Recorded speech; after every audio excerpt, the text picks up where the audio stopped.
Hi, எல்லோருக்கும் வணக்கம். உன்னில் தொலைந்தேனடி கதையோட 4வது எபிசோட். கதை பிடிச்சிருந்தா மறக்காமல் லைக் பண்ணி கமெண்ட் பண்ணுங்கள். என்னோட சேனலை சப்ஸ்கிரைப் பண்ணாமல் பார்க்குறவங்க அப்படியே சப்ஸ்கிரைப் பண்ணிட்டு இப்போ வாங்க கதைக்குள்ளே போகலாம்.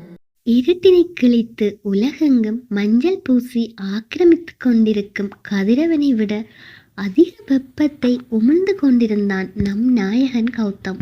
காலையிலேயே குளித்து முடித்து கிரீம் கலர் பேண்ட், அதற்கு பொருத்தும் வகையில் வெள்ளை நிற ஷர்ட் அணிந்து அவசர அவசரமாக கீழே இறங்கி வந்தவனை கண்ட வைரபி, கௌதம் ஒரு நிமிஷம்ப்பா, இந்தா இதில் நம்ம குடும்பத்துக்கு ஏற்ற பொண்ணுங்களோட ஃபோட்டோஸ் இருக்குது, நீ பார்த்து இதில் யாரையாச்சும் பிடிச்சிருந்தா சொன்னினா நம்ம பேசி முடிச்சிடலாம் என வைரவி கொஞ்சம் ஃபோட்டோஸை கொண்டு வந்து கௌதமின் கைகளுக்குள் திணித்தார். என்னம்மா அதுக்குள்ளவா என கேட்டபடியே மாடியிலிருந்து இறங்கி வந்தான் இனியன். அவன் கூடவே அரவிந்த், ஐசு மற்றும் இனியா எல்லோரும் வந்தனர். ஒரு வாரத்தில் உங்கள் அப்பா அபிதாபியில் இருந்து வர்ற தெரியுமில்ல, அவர் கௌதம் வாழ்க்கையை நினைச்சு என்னாலும் புலம்பிட்டு தான் இருப்பார். அவர் வந்ததும் அவருக்கு ஒரு சர்ப்ரைஸ் கொடுக்கத்தான் நான் அவசர அவசரமாக பொண்ணை பார்க்குறேன். நீ ஆபீஸ் கிளம்பல? இனியனிடம் திரும்பி கூறியவர் கௌதம் பக்கம் திரும்பி, என்னப்பா நீ நேற்று சொன்னது அப்போ பொய்யா என கௌதமிடம் வினவ, நான் எதுக்குமா பொய் சொல்லணும், ஆனா பொண்ணை நான் பார்த்துட்டேன் என தன் ஒரு புருவத்தை உயர்த்தி உதட்டில் ஒரு நக்கல் சிரிப்புடன் கூறியவனை அங்கிருந்த அனைவரும் வியப்புடன் பார்த்தனர்.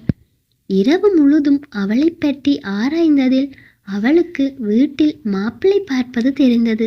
அவளை பழி வாங்க இதைவிட வேற நல்ல வழி கிடையாது. உன்னைய கதற கதற ஓட விடணுடி, அப்பதான் என்னோட ஆத்திரம் அடங்கும். என்ன கௌதம்னா, லவ் பண்றியா? யாருன்னா? அது சென்னையா? அவனின் எண்ண ஓட்டத்தை கலைத்தான் இனியன். சென்னையெல்லாம் இல்லை, நேற்று தான் பார்த்தேன். இந்த கவரில் ஃபோட்டோ இருக்கு, அதுலேயே அட்ரஸும் இருக்கு, போய் பேசி முடிச்சிருங்க என தன் கையில் இருந்த ஒரு கவரினை எடுத்து தன் அன்னையின் கையில் திணித்தவனை ஆச்சரியமாய் பார்த்தான் இனியன். என்ன, நேற்று தான் பார்த்தியா? என்ன கௌதம்னா நீங்க இப்படிலாம் பேசுறது? இனியன் தன் வாயில் கை வைத்தபடி ஆச்சரியமாய் வினவ, நான் கல்யாணம் தானே பண்ணிக்கணும், இந்த பொண்ணைத்தான் நான் கட்டிப்பேன், போய் பேசி முடிச்சிருங்க என்றவன் தன் ஜீப்பில் ஏறி புயலாய் மறைந்து விட்டான். என்னம்மா அண்ணன் சொல்லுது, எங்க அதை கொடு என தன் தாயின் கையில் இருந்த கவரை வாங்கி பார்த்தவனுக்கு அதிர்ச்சி. அவன் முகம் மொத்தமும் மாறிப்போனது. உதடுகள் மட்டும் கீர்த்தி என உச்சரித்தது. அம்மா, இந்த பொண்ணு நம்ம ஆபீஸ்ல தான் ஒர்க் பண்ணுது, ஆனா அண்ணனுக்கு எப்படிம்மா இந்த பொண்ணை தெரியும்? எங்க என அங்கிருந்த எல்லோரும் கீர்த்தியின் போட்டோவை மாறி மாறி பார்த்தனர். ஏதோ அவன் எல்லாத்தையும் என்கிட்ட சொல்ற மாதிரி நீ கேள்வி கேட்டுக்கிட்டே போற, இங்க குடு என இனியாவின் கையில் இருந்த கவரை வாங்கி அதில் இருந்த கீர்த்தியின் புகைப்படத்தை பார்த்தவரின் இதழ்கள் தானாய் விரிந்தது. இனிய, சாமி சில போல இருக்காடா, பொண்ணு எப்படிடா, நல்ல பொண்ணா? உனக்கு இந்த பொண்ணோட வீடு தெரியுமா? என்னைய கூட்டிக்கிட்டு போறியா? அம்மா அம்மா அவசரப்படாதம்மா, அண்ணன் குணத்துக்கும் அந்த பொண்ணு குணத்துக்கும் ஏணி வச்சா கூட எட்டாது. அந்த பொண்ணு பூ மாதிரிம்மா, இவன் நெருப்பாட்டம் இருக்கான். எனக்கு என்னமோ இதேதோ பிளானோட தான் இப்படி சொல்லிட்டு போறான்னு தோணுது. நல்ல விஷயம் பேசிட்டு இருக்கும்போது தடங்களா பேசாத. உனக்கு இந்த பொண்ணோட வீடு தெரியுமா தெரியாதா? ஏன் புள்ள இப்பதான் ஏதோ கல்யாணத்துக்கு சம்மதிச்சிருக்கிறான், உனக்கு அது பொறுக்கலையா? நீ என்ன அந்த பொண்ணோட வீட்டுக்கு மட்டும் கூட்டிட்டு போ, என்ன பேசணும்னு எனக்கு தெரியும். என்னமோ அம்மா, உன் பிள்ளைக்காக அந்த பொண்ணோட வாழ்க்கை கெடுத்து விட்டுறாத. அண்ணன் குணம் உனக்கு தெரியுமில்ல, அண்ணங்கிட்ட பேசி வேற பொண்ணை பார்க்கலாம்னு சொல்லுங்கம்மா. அவனை பற்றி தெரிந்ததால தான் சொல்கிறேன், அவன் ஒரு முடிவெடுத்தா அதை மாற்ற இயலாது. சரி, நீ கிளம்பு, சீக்கிரம் போய் வரலாம். அப்பா கிட்ட இப்போதைக்கு எதையும் சொல்ல வேணாம், அவர் வந்ததும் சொல்லிக்கலாம். இரு, நான் ரெடியாகி வந்துடுறேன் ரெடியாவதற்கு தன் அறைக்கு சென்றார். தன் கணவரிடம் கௌதம் திருமணம் செய்ய சம்மதித்து விட்டான் என கூறிய வைரவி யாரை என்று கூற மறுத்தது சரியா? ஒருவேளை தன் கணவரிடம் கூறியிருந்தால் பின் நடக்கவிருந்த அசம்பாவிதங்களை தடுத்திருக்க முடியும். என்ன செய்வது? நாம் நினைப்பதெல்லாம் நடந்துவிட்டால் தெய்வம். ஐசு, நீ என்ன பலமா யோசிச்சுக்கிட்டு இருக்க? இல்லைங்க, அந்த பொண்ணு சம்மதிப்பாளான்னுதான். உனக்கு நம்ம கௌதம் பற்றி முழுசா தெரியல. அவன் ஒரு முடிவை எடுக்க முதல் 1000 முறை யோசிப்பான். ஆனா எடுத்த அப்புறம் ஒரு தடவை கூட யோசிக்க மாட்டான். அந்த பொண்ணு சம்மதிக்காட்டியும் தூக்கி வந்து சரி தாலி கட்டிடுவான். அவன் வேலையை வச்சு அவனை போட்டுற பார்க்கத்தான் ஜென்டில்மேன், பழகினாத்தான் தெரியும். நீ இதை பற்றி ரொம்ப யோசிக்காம போய் படிக்கிற வேலையை பாரு. ஃபைனல் எக்ஸாம் முடியாம கிட்ட வேற வரக்கூடாதுன்னு கண்டிஷன். அப்புறம் எக்ஸாம் சரியா எழுதலைன்னு சொல்லி இன்னும் டைம் கேட்டா நானும் என்னதான் செய்யற? என்ன, எனக்கு சரியா கேட்கல. ஆஹா, மாட்டிக்கிட்டோமே.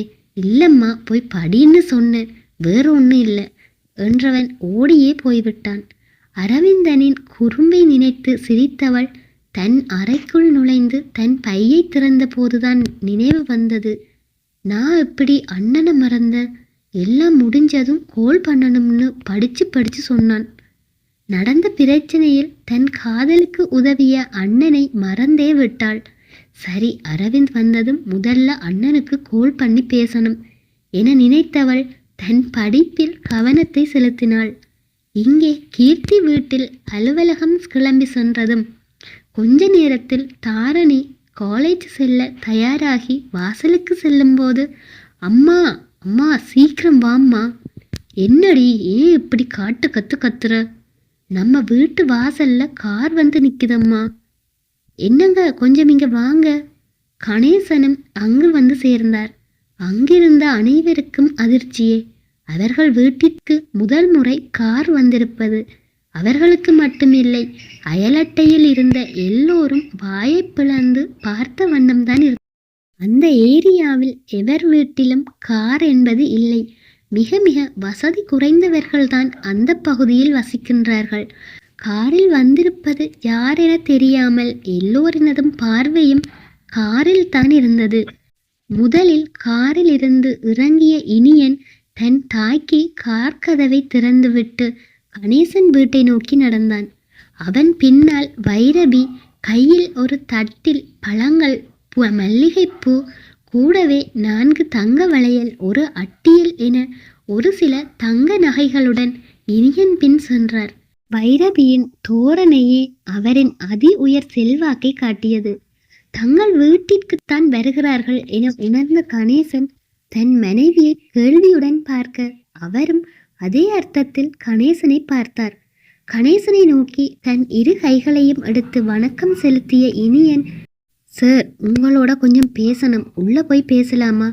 வாங்க தம்பி, வாங்க அம்மா என அவர்கள் இருவரையும் மரியாதையுடன் உள்ளே கூட்டிச் சென்றார் கணேசன். நீங்க என்ன விஷயமா வந்திருக்கீங்கன்னு? உங்க பொண்ணு வேலை பார்க்குற கம்பெனி எங்களோடது தான். என்னோட மூத்த மகன் உங்க பொண்ணை எங்கேயோ பார்த்துருக்கிறான். அவனுக்கு உங்க பொண்ணை ரொம்ப பிடிச்சிருக்கான். உங்களுக்கு சம்மதம்னா என ஆரம்பித்தவர் தன் மகனின் எண்ணம் தெரியாமல் பேசிக்கொண்டிருந்தார். நீங்க சொல்றது புரியுதுங்க, ஆனா உங்க வசதிக்கு என தயங்கிய கணேசனிடம், இங்க பாருங்க அம்மா, எனக்கு என் பையனோட சந்தோஷம்தான் முக்கியம். நல்லா படிச்ச பையன்.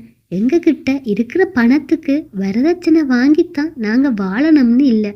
உங்களுக்கு சம்மதம்னா இந்த தட்டை நிச்சயதார்த்த தட்டா நினைச்சு வாங்கிக்கோங்க என லட்சுமியை நோக்கி கூறியவர், கூடவே உங்க பொண்ணு சுதந்திரமா இப்ப போலவே கல்யாணத்துக்கு அப்புறமும் இருந்துக்கலாம், அதுக்கு நான் பொறுப்பு என கூறியவர் தான் கொண்டு வந்த தட்டை எடுத்து கணேசன் மற்றும் லட்சுமியை நோக்கி நீட்டினார்.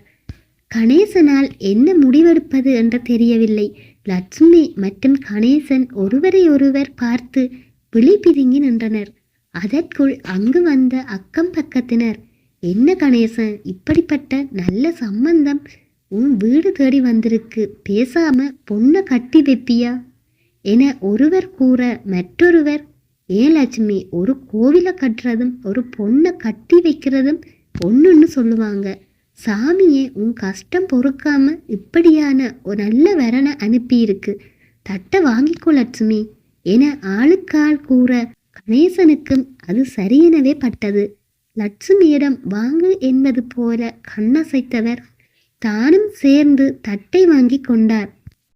சரி சம்மந்தி, ஒரு நல்ல நாளா பார்த்து கல்யாணத்தை வச்சுப்போம். இனியா அதை கொடு என ஒரு கவரை வாங்கியவர், இந்தாங்க என்னோட பையனோட ஃபோட்டோ இதில் இருக்கு. கல்யாணத்தை எங்கே எப்படி செய்யறன்று யோசிக்காதீங்க, எல்லாத்தையும் நாங்கள் பார்த்துக்கிறோம் என தன் மகனின் புகைப்படத்தை கொடுத்தவர் இனியனை அழைத்து கொண்டு அங்கிருந்து விடை பெற்றார். பைரவி சென்றபின் கௌதமின் புகைப்படத்தை பார்த்தவருக்கு அவனை மிகவும் பிடித்து போனது. தன் மகளின் வாழ்க்கை நல்லபடியாய் அமையப்போவதை நினைத்து ஆனந்தத்தில் அலுவலகம் புறப்பட்டார் கணேசன். பாவம், அவருக்கு கௌதமின் திட்டம் தெரிய வரும்போது இந்த திருமணத்திற்கு கீர்த்தி சம்மதிப்பாளா?